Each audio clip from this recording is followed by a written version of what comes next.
This book contains 30 stories about the children and teachers at Wayside School. But before we get to them, there is something you ought to know so that you don't get confused. Wayside School was accidentally built sideways. It was supposed to be only 1 story high with 30 classrooms all in a row. Instead, it is 30 stories high with 1 classroom on each story. The builder said he was very sorry. The children at Wayside School like having a sideways school. They have an extra large playground. The children and teachers described in this book all go to class on the top floor. So, there are 30 stories from the 30th story of Wayside School. It has been said that these stories are strange and silly. That is probably true. However, when I told stories about you to the children at Wayside, they thought you were strange and silly. That is probably also true.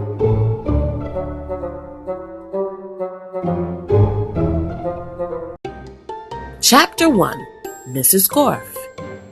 Mrs. Gorf had a long tongue and pointed ears. She was the meanest teacher in Wayside School. She taught the class on the 30th story. "If you children are bad," she warned, "or if you answer a problem wrong, I'll wriggle my ears, stick out my tongue, and turn you into apples."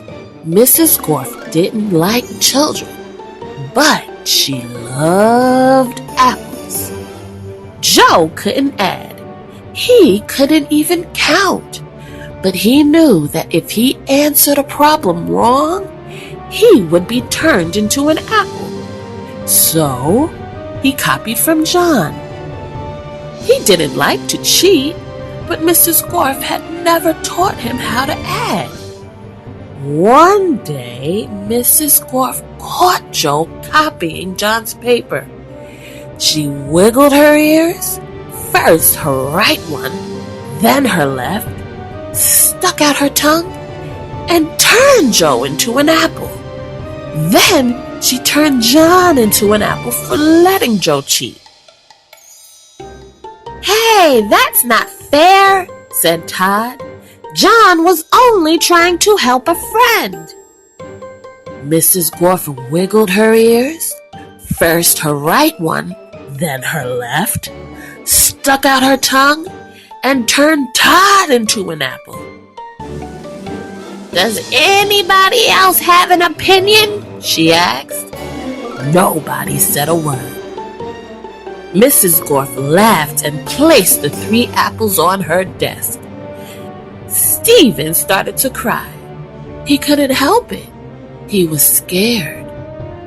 "I do not allow crying in the classroom," said Mrs. Gorf.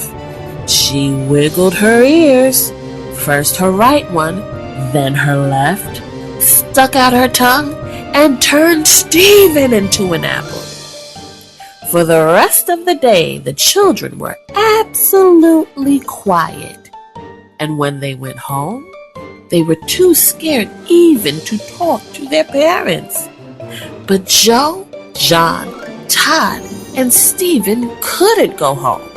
Mrs. Gorf just left them on her desk. They were able to talk to each other, but they didn't have much to say. Their parents were very worried. They didn't know where their children were. Nobody seemed to know. The next day, Kathy was late for school. As soon as she walked in, Mrs. Gorf turned her into an apple. Paul sneezed during class. He was turned into an apple. Nancy said, "God bless you."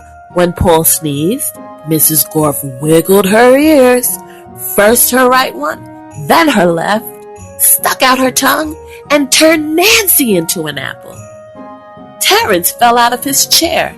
He was turned into an apple. Maricia tried to run away.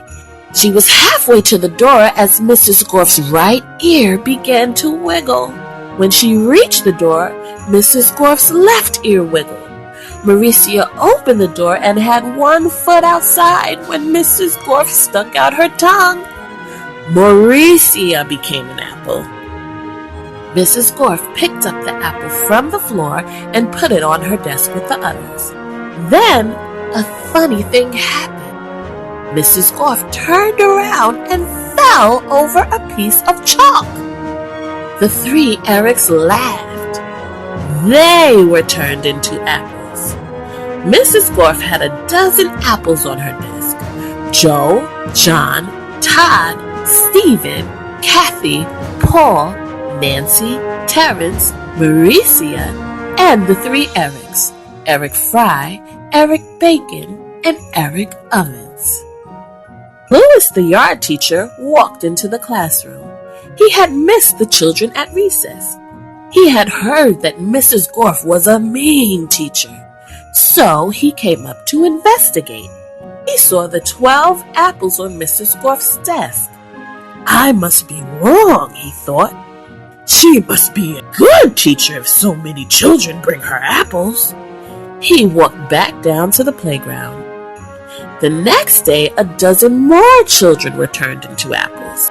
Louis, the yard teacher, came back into the classroom. He saw 24 apples on Mrs. Gorf's desk.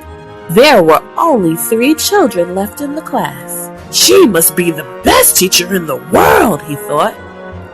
By the end of the week, all of the children were apples. Mrs. Gorf was very happy. Now I can go home, she said. I don't have to teach anymore. I won't have to walk up 30 flights of stairs ever again. You're not going anywhere, shouted Todd. He jumped off the desk and bopped Mrs. Gorf on the nose. The rest of the apples followed. Mrs. Gorf fell on the floor. The apples jumped all over her. Stop, she shouted, or I'll turn you into applesauce. But the apples didn't stop, and Mrs. Gorf could do nothing about it.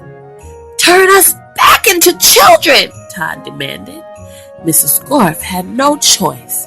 She stuck out her tongue, wiggled her ears, this time her left one first, then her right, and turned the apples back into children. All right, said Mauricia. Let's go get Louis. He'll know what to do. No, screamed Mrs. Gorf. I'll turn you back into apples. She wiggled her ears, first her right one, then her left, and stuck out her tongue.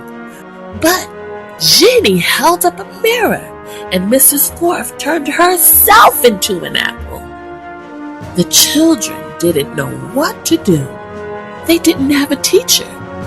Even though Mrs. Gorf was mean, they didn't think it was right to leave her as an apple. But none of them knew how to wiggle their ears. Louis, the yard teacher, walked in. Where's Mrs. Gorf? He asked. Nobody said a word. Boy, am I hungry, said Louis. I don't think Mrs. Gorf would mind if I ate this apple. After all, she always has so many. He picked up the apple, which was really Mrs. Gorf, shined it up on his shirt, and ate it.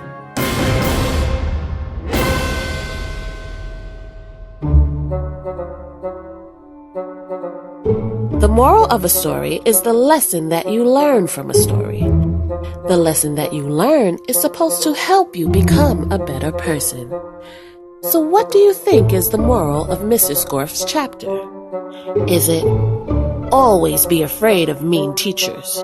Is it, what goes around comes around, so never do something to someone if you don't want the same thing done to you? Is it, never eat apples because they might really be people? Or is it, treat others the way you'd like to be treated? What would you do? If you were in Mrs. Gorf's class, what would you do if she was turning your classmates into apples? Would you try to run away like Mauricia? Would you tell Louis the yard teacher what happened when he walked into the room? Would you tell your parents what happened when you got home? Or would you have stayed quiet because you were too scared? Let us know your answers in the comments below. If you like this video, don't forget to give us a big thumbs up and ask your parents to subscribe to Sans Academy so that you won't miss the next chapter of this book. Thanks for watching, Sans fans. Bye.